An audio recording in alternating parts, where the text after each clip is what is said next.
काल संध्याकाळी 10:30 ते 11च्या दरम्यान मी सर्व कार्यक्रम आटपून आलो.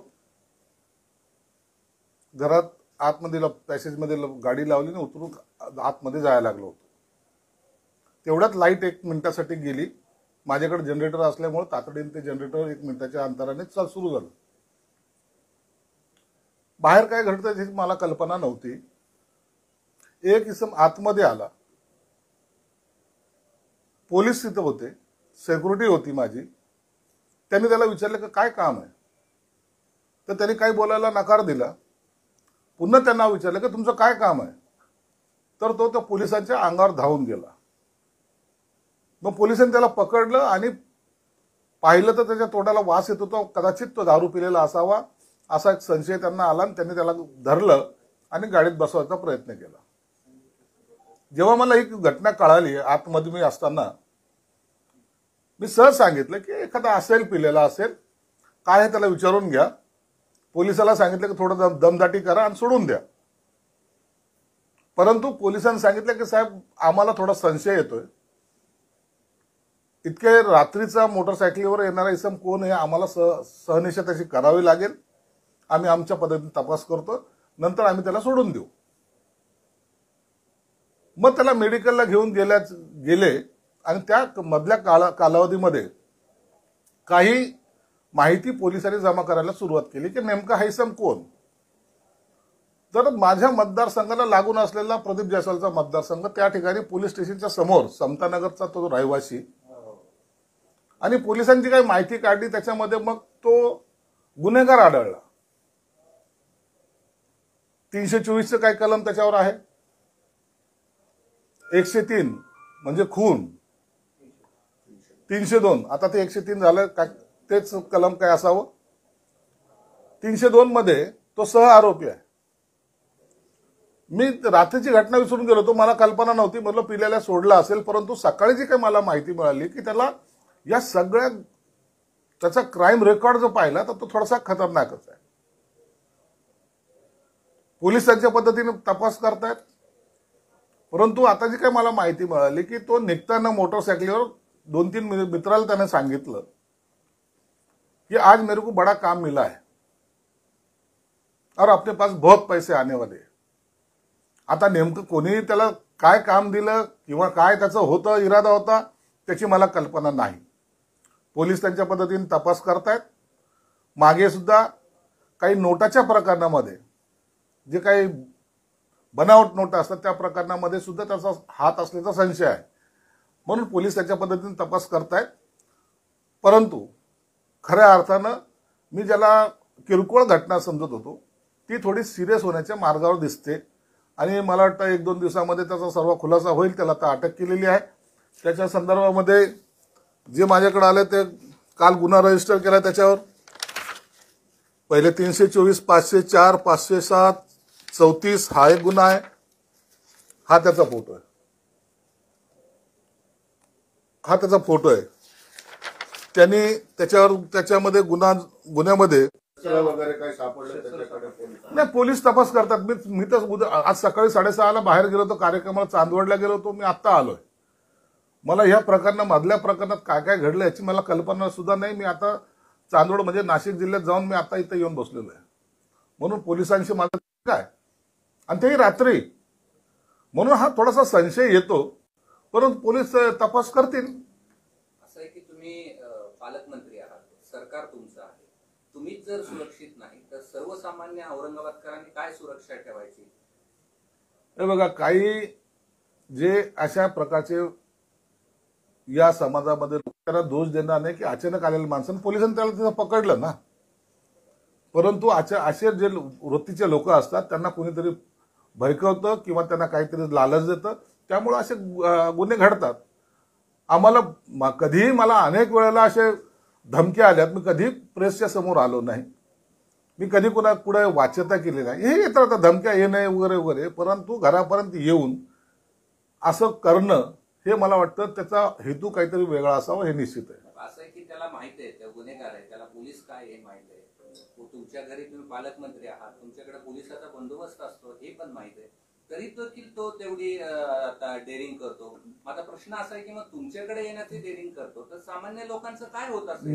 निश्चितच आहे. याची आपण सर्वांनी दखल घेतलीच पाहिजे. अहो, त्याला क्रांचक पोलीस स्टेशनला घेऊन गेले तर त्या पोलिसाला म्हणलं तू 13 नंबर आहे का, म्हणजे काय, ज्यांनी चापट मारणं समज आपली जबर दाखवणं हे पोलिसाचं काम आहे. तुम्ही क्राईमच्या मीटिंग घेतल्या, तुम्ही पोलिसांना सूचना दिल्या, सगळं केलं, पण शेवटी तुमच्यापर्यंत पोहोचलं हे सगळं. कधी कधी गुन्हेगाराला वचक बसवण्यासाठी जे काही पोलिसांनी ऍक्शन घेतल्यात त्याचा परिणाम एखाद्या वेळेला आपण वैसा बडा काम करेंगे की दुनिया देखते रहे असं काही त्या डोक्यात असू शकतं.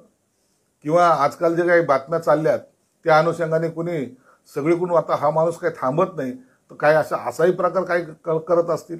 परंतु जोपर्यंत सत्यता समोर येत नाही तोपर्यंत मी कुणावरही आरोप करणार नाही, भाष्य करणार नाही. परंतु हा जो पकडला गेलेला आरोपी होच याचा तपास पोलीस योग्य दिशेने करतील असा माझा विश्वास आहे. सुरक्षा आहे ती तेवढी योग्य वाटते तुम्हाला की सुरक्षा आणखी कडक व्हायला हवी? नाही, सुरक्षा आहे तेवढी ठीक आहे. सुरक्षा आणखीन वाढवणं याचा अर्थ असा होत नाही पूर्ण ताफाच घेऊन मी फिरलं पाहिजे असं मला त्याची आवश्यकता वाटत नाही. जे पोलीस माझ्याकडे आहेत ते सफिशियंट आहे. हे पोलीस यंत्रणेचं अपयश आहे का? नाही, अपयश म्हणता येत नाही. अचानक आलेला एखादा आरोपी हे पोलीस यंत्रणेचं अपयश नाहीये. परंतु पोलिसांनी आता या सगळ्या गोष्टीवर बारकाईने नजर ठेवली पाहिजे. पोलिसांनी मध्यंतरी जेव्हा हे बाकी अतिक्रमण किंवा इतर सगळं चाललंय त्या टायमाला पुरेपूर बंदोबस्त सर्वांना दिलेला आहे. सर्व आमदाराला दिलेला आहे, लोकप्रतिनिधी दिलेला आहे, मलाही दिलेला आहे. म्हणून पोलीस आपलं काम करते. आपण त्यांच्यावर आरोप लावून या गुन्हेगाराला मुकट सुटायला संधी देऊ नये असं माझी विनंती राहील. तुमचा ताफा त्या ठिकाणी पोहोचतोय त्याच वेळेस लाईट पण जाते तर शंकेचं वाटत नाही का? शंकेचं तर निश्चित आहे ना. मी गाडीतून उतरतो लाईट जाते. मी सगळ्याला आता सांगितलं का आपलं तो काय डीव्हीआरचं काय म्हणतात ते पहा कुठे आहे ते. म्हणजे साहेब त्या टायमाला लाईट गेली होती आणि जनरेटर चालू व्हायला 1 मिनिटाचा कालावधी लागतो. त्याच्यानंतर ते कॅमेरे जे सीसीटीव्ही लावलेले आहेत ते कॅमेरा चालू व्हायला आणखीन 1-2 मिनिटं लागतात. म्हणून तेवढ्याच कालावधीमध्ये जर माझ्याकडे जनरेटर नसतं तर कदाचित आणखीन दुसरा प्रकार, अनुचित प्रकार घडला असता. हे नाकारता येत नाही. लाईट कोणी बंद केली याचा काही चौकशी केली तुम्ही? कोणी आला होता त्याला एखादा पिलेला फक्त असं असेल एखादा म्हणून त्याच्याकडे त्या दृष्टीने पाहिलं. त्याला तो खुनी आहे या अँगलने मी त्याच्याकडे पाहिलं सुद्धा नाही. असं आहे की रात्री सगळा प्रकार होतो आणि पोलीस सकाळी पंचनामा करतात. नाही, सकाळी नाही, रात्री त्यांनी आले, त्यांना अटक केली. माझ्या व्हॅनमध्येच अटक केली होती. सकाळी करत होते त्यावेळेस कुठे पोहोचलो होते? आता ते पोलिसांचं काम आहे. आता पोलीस कसे पंचनामा करत होते, काय करत होते त्याच्याबद्दलची मला कल्पना नाही. पण रात्री मेडिकलला घेऊन गेले एवढीच मला माहिती होती.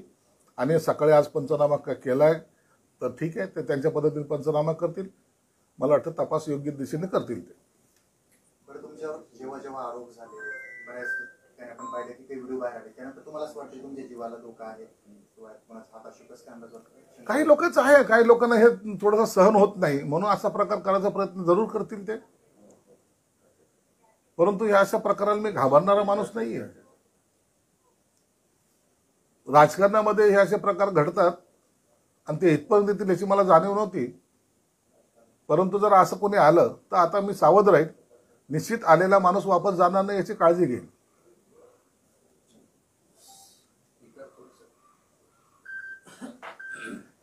स्टेट लेवलचं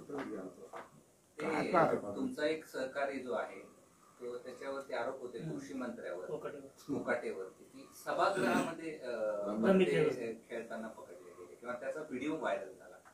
सभागृहात तुम्ही अनेक वर्ष आहात, 20-25 वर्ष आहात, जिथं सामान्य लोकांचे प्रश्न मांडले जातात त्याचं गांभीर्य दिसत नाहीये की तिथे आता मोबाईल बंदी करावी काय आमदारांना अशा प्रकारचं पण प्रश्न.